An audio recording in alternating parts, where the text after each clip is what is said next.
Hi everyone, this is Poonam. आप सभी का स्वागत है मेरे YouTube channel B Ed classes by Poonam Sharma. इस सेशन के अंदर हम बात करने वाले हैं लर्निंग का टॉपिक। ओके, लर्निंग का टॉपिक हम डिस्कस करेंगे, जिसके अंदर मैं आपको बताऊंगी कि लर्निंग होती क्या है, उसकी डेफिनेशन क्या है, उसके कैरेक्टरिस्टिक्स क्या है, कौन कौन से फैक्टर्स है जो लर्निंग प्रोसेस को इफेक्ट करते हैं। ठीक है, और हम लास्ट में पढ़ेंगे प्रोसेस ऑफ लर्निंग। ठीक है, ये जो क्वेश्चन है ये हर बार 110% आपके एग्जाम में आपको जरूर देखने को मिलता है।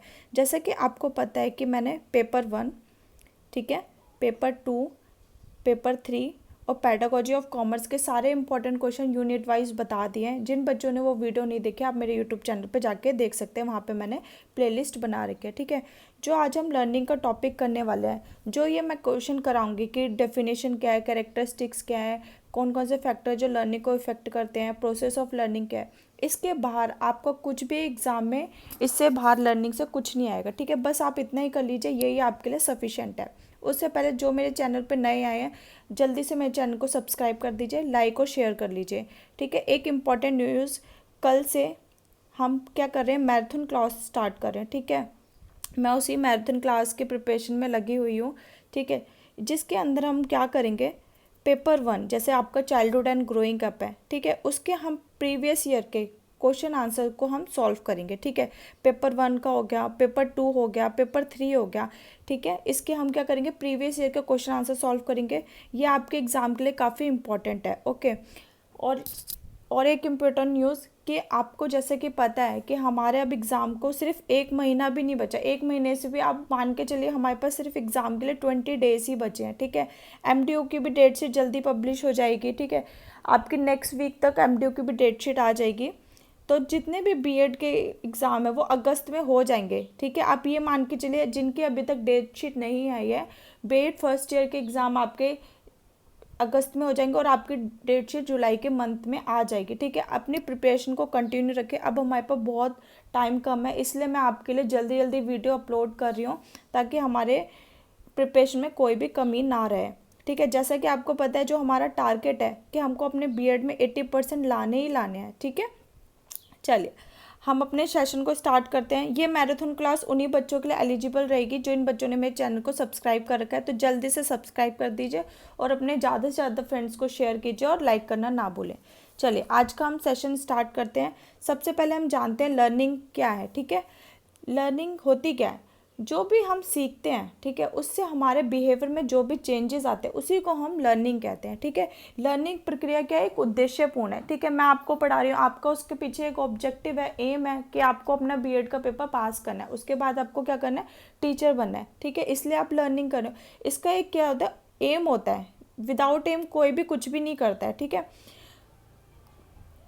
चलिए अब हम इजी भाषा में समझते हैं लर्निंग होती क्या है। अब जो भी हम सीख रहे हैं उससे हमारे व्यवहार में परिवर्तन आ रहा है, उसको हम क्या कहते हैं, लर्निंग कहते हैं। लर्निंग की जो प्रक्रिया है वो जन्म से मृत्यु तक चलती रहती है। जब से बच्चा माँ के गर्भ में आता है और उसके बाद क्या होता है, कब्र तक ये प्रक्रिया चलती रहती है, कभी भी रुकती नहीं है। ठीक है, प्रत्येक वूम टू टूम।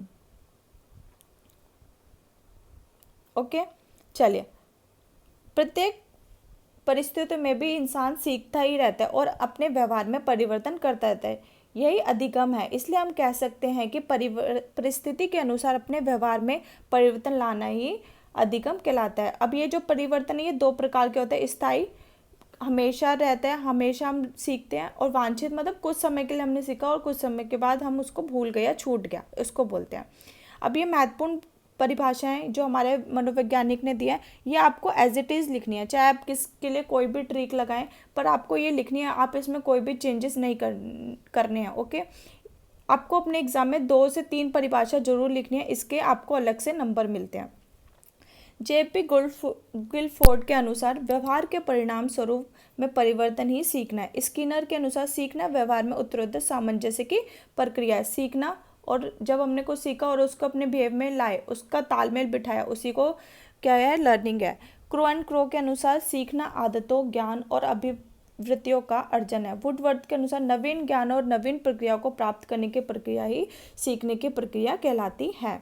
ठीक है, अधिगम की क्या विशेषता है। ठीक है, अधिगम क्या है, जीवन पर्यंत चलने वाली प्रक्रिया है। ये प्रक्रिया कभी भी रुकती नहीं है। इसकी भले ही गति क्या हो सकती है, तेज हो सकती है, धीमी है, पर ये कभी भी रुकेगी नहीं, ये हमेशा चलती रहती है।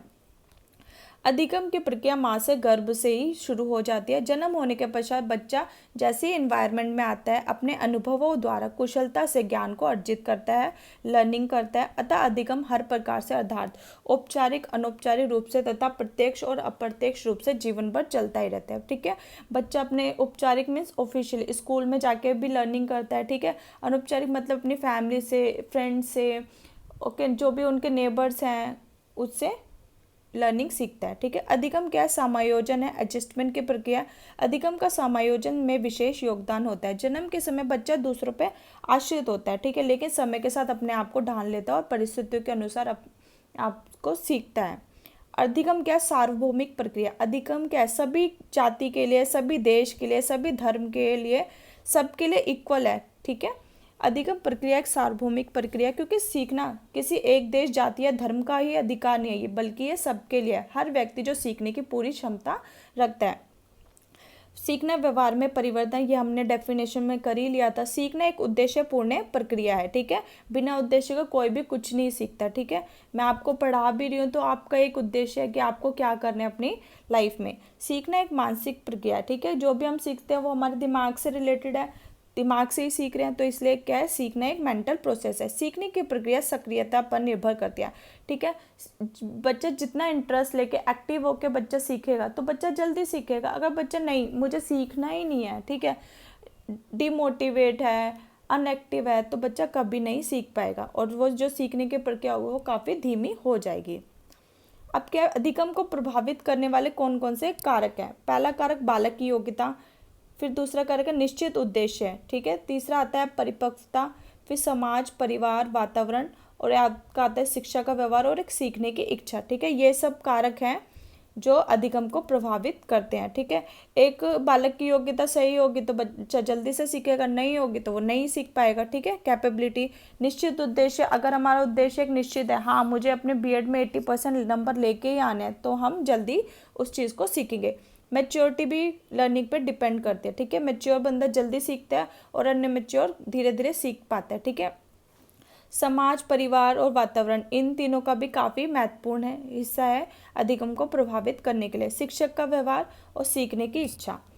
अब क्या है, अधिगम की प्रक्रिया, प्रोसेस ऑफ लर्निंग क्या है। ठीक है, आपका जो एग्जाम में क्वेश्चन आता है आपसे ये पूछ सकते हैं, आप बताइए लर्निंग क्या है, अधिगम क्या है, उसकी क्या विशेषता है और अधिगम की प्रक्रिया क्या है, ये क्वेश्चन आ सकता है। या फिर आपका क्वेश्चन आएगा कि लर्निंग क्या है, लर्निंग की विशेषता बताइए, लर्निंग को प्रभावित करने वाले कौन कौन से कारक है। इस टाइप का क्वेश्चन सारा नहीं पूछेगा आपसे, कुछ भी एक पूछ सकते हैं, या तो कारक पूछेगा या फिर प्रक्रिया। मैंने आपको दोनों ही एक्सप्लेन कर दिए हैं। ठीक है, चलिए, अधिगम की प्रक्रिया क्या है। अधिगम की प्रक्रिया, किसी भी क्रिया को सीखने का अर्थ है कुछ क्रिया को एक साथ संपन्न करके संपूर्ण रूप से किसी अनुभव को प्राप्त करना। अधिगम जन्म से मृत्यु तक चलने वाली प्रक्रिया है। व्यक्ति प्रत्येक परिस्थितियों से कुछ न तो कुछ जरूर सीखता है और अपने व्यवहार में परिवर्तन करता है। इस प्रकार अधिगम क्या है, एक व्यापक प्रक्रिया है। डैशिशल ने अधिगम प्रक्रिया के कुछ चरणों का वर्णन किया है जो कि निम्नलिखित है। पहला क्या है, अभिप्रेरणा। वह हर कार्य की जिसे मनुष्य करना चाहे किसी न किसी अभिप्रेरणा से संचालित करते हैं। छात्र इसलिए पढ़ते कि परीक्षा में पास हो गए। मैं भी आपको क्लासेस दे रही हूँ, ठीक है, मेरा भी कुछ मोटिवेशन होगा कि मैं कर रही हूँ। ठीक है, मुझे पढ़ाना बहुत पसंद है इसलिए मैं क्लासेस करती हूँ। ओके, आपको क्यों क्लासेस ले रहे हो, आपको अपने एग्ज़ाम में पास होना और एक टीचर की जॉब को अचीव करना है, यह आपका एक मोटिवेशन है। ठीक है, या फिर नौकरी या व्यवसाय हासिल कर सकें। अभिप्रेरणा ही उद्देश्य की ओर ले जाने का कार्य करती है। पहली प्रक्रिया का स्टेप क्या, अभिप्रेरणा। सेकेंड है उद्देश्य, हमारा गोल क्या है, टीचर बनना। ठीक है, हमारा गोल क्या है, टीचर बनना है। ठीक है, तो ये हमारा उद्देश्य होगा। किसी कार्य को सीखने का उद्देश्य होता है। ठीक है, मनुष्य का अपनी आवश्यकताओं के अनुसार किसी भी क्रिया को सीखने का कोई ना कोई उद्देश्य होता है। मनुष्य उस क्रिया को नहीं सीखता जो उसके उद्देश्य की पूर्ति ना करे, अतः व्यक्ति का व्यवहार उद्देश्य नहीं होना चाहिए। ठीक है, अब हम मोटिवेट भी हो गए, हमारा उद्देश्य भी सेट हो गया। अब हम जब पढ़ना स्टार्ट किए तो हमारे सामने बहुत सारी बाधाएं आई। ठीक है, जब हम उद्देश्य के प्राप्ति के दौरान बाधाओं का उत्पन्न होना निश्चित है। ठीक है, इन बाधाओं को उपस्थिति में व्यक्ति अनेक प्रकार के संभावित व्यवहार करता है, तभी वह इसके पश्चात किसी उपयुक्त व्यवहार पर पहुंचता है। उपयुक्त व्यवहार होने पर इन बाधाओं को नियंत्रित किया जा सकता है। ठीक है, हम अभी प्रेरित है, हम पढ़ना शुरू कर दिया, हमने बहुत सारे रिस्पॉन्सेस किए। ठीक है, और हमारे पास हमारा एक उद्देश्य है, हमारे बीच में क्या है, बाधा आई, हमने सही सही क्या किया, अपना व्यवहार किया। ठीक है, संतुलित व्यवहार किया, जिससे ये बाधा क्या हो गई, दूर हो गई। ठीक है, ये आप डायग्राम अपने एग्जाम में ज़रूर बनाएं, जिससे हमारा आंसर काफ़ी अच्छा लगता है। विभिन्न अनुक्रिया, ठीक है, अब क्या है, हम अभी पे रहते हैं, हमारा एक लक्ष्य भी, अब हमारे सामने क्या है, बाधाएं हैं। उन बाधाओं के दूर करने के लिए हम क्या करते हैं, बहुत सारे रिस्पॉन्सेस करते हैं, अनुक्रिया करते हैं। ठीक है, बाधाओं को दूर करने के लिए तथा उद्देश्य तक पहुंचने के लिए विभिन्न अनुक्रिया करता है, लेकिन सभी अनुक्रिया सही नहीं है। उद्देश्य की प्राप्ति के लिए वह कुछ विशेष प्रकार की अनुक्रिया करता है। ठीक है, अब बहुत सारी अनुक्रिया क्या है, फिर हम क्या लगे, थकने लग गए थोड़े, तो मैंने आपको क्या दिया, पुनर्बलन दिया। पुनर्बलन के अंतर्गत वे सभी क्रिया आती है जिनमें विवश होकर एक विद्यार्थी को क्रियाएं करनी पड़ती है। मैंने कहा आपको आपके एग्जाम में आपको 80% लाने ही लाने हैं। ये क्या है, आपका रेनफोर्समेंट है, पुनर्बलन है। ठीक है, तो आप क्या करें, नहीं हमको अपने एग्जाम में 80% लाने हैं, वरना हमारा कुछ नहीं हो सकता। ठीक है, तो आप पढ़ना शुरू कर दिया। फिर दोबारा से, अध्यापक का आदेश है स्वयं की इच्छा, बड़ों के सम्मान तथा सामाजिक की मर्यादा से प्रभावित होकर जो कार्य किए जाए वो सभी पुनर्बल के अंतर्गत आते हैं। आपको एक बूस्ट देना। ठीक है, 6 आपका एकीकरण एवं समानीकरण, इसके अंतर्गत की क्रिया विभिन्न अंगों, अधिगम की क्रिया विभिन्न अंगों का संगठन है। नए ज्ञान को पूर्व ज्ञान के साथ जोड़ने के लिए किया जाता है।